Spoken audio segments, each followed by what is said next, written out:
Hi everyone, this is Olivia from the Alexandrienne channel, and today we are going to create the dangle flower, which I have affectionately titled Purple. So if you're ready, let's get started. On this first image, you would want to draw an elongated circle. The bottom is left open to leave a space for the sepals. You want to draw the very first one in the middle because that is in front of the actual flower body, and then you want to draw the two remaining sepals on either side. This next part, we're going to make a rectangle that is curved on the very top of the flower and make the left side just a little bit higher than the right side. Once you're finished with that, create another shape above that shape, which is a curved triangle on the right side of your rectangle. Now when you're making this triangle, you put it towards the inside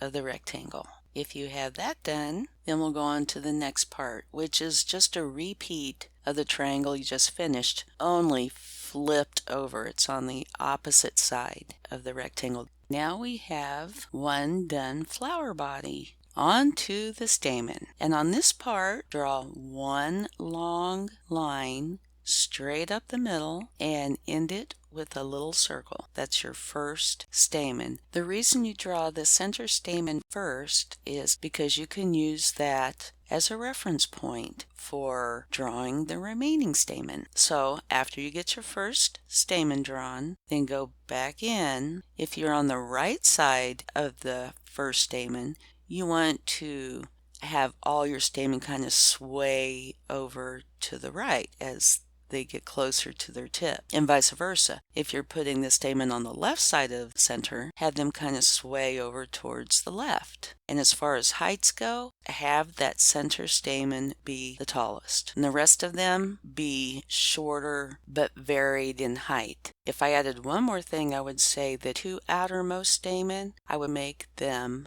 the shortest or close to the shortest. But that's really it. On this image, I have 8 stamen, but you can make it whatever strikes your fancy. Now we are done with the entire flower itself. Let's go on to the fun dangle part. We are going to create the stem. Start at the bottom of the flower, just left of center, go down, go into kind of a loop towards the left, and then go back up just above the top of the flower, and then go out towards your left again into a swirl. To finish the stem, add another line to the right of your first stem line and just follow it all along till you get most of the way done with your swirl. Slowly bring that line closer to your first line until they merge.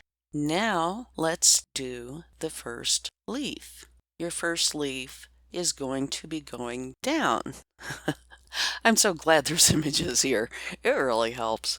So start your leaf a little lower than midway from where the body of your flower is on the stem. Start following the shape of your loop, and then when you start going back up on your loop, turn that into kind of a small sort of swirl, and then stop. And start where you started the first leaf line, only above it. Follow your initial leaf line, and just like in your stem, make it closer to your initial line until they merge. So what you end up with is a leaf that has a soft, gentle curve on both sides. Now we are going to create the first flower bud, and in a similar way as the leaf, your first bud will be aiming downward. So start on your stem right about the center of where the flower body is, and you only need to make one line and make it kind of a gentle curve. It doesn't have to be a very long line. And now the bud, and the bud is kind of an upside down raindrop shape, and have that bud not aimed straight down but slightly to the right. Okay,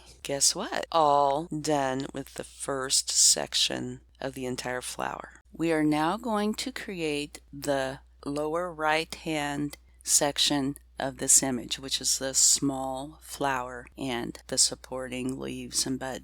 So what you want to do is draw a small circle, and you leave about the bottom third open. If you were to look at the bottom left corner, that is approximately the part that you would leave open because the flower is angled to the right. Now it is time to draw the sepals. This time we're just going to make one shape. That's why you'll notice that the top part of the shape has 3 pointed sections. Let's go on to the next. Like in the first flower, on the top of this flower, you want to make a small curved rectangle.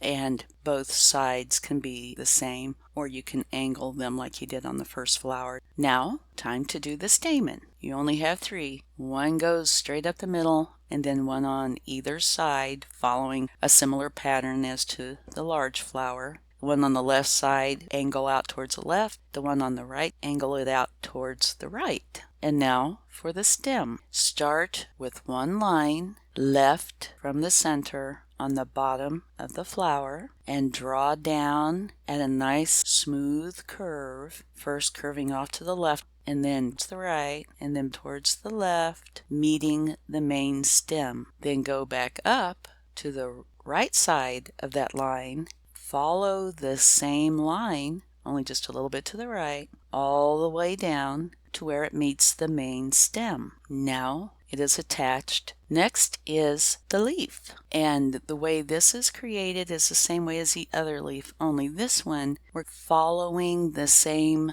shape as the stem on this flower. So what you want to do is start at the bottom where the small stem meets the large stem. Start on that same line and draw up at a curve, come around and swoop down and make a swirl. Stop, go part way back that swirl and put your marker on top of the line that you made and bring it out further away from your original leaf line so it doesn't have quite as much of a sway to it, and then bring it closer to your first leaf line and then join them together. Now you have the leaf. Now the bud. Start in the same place where you started the leaf that you just made, at the bottom of the small stem, and come up and out towards the right below your leaf, and end it by making a similar teardrop shape, only this time the pointed part should be out towards the right. And now you have a bud.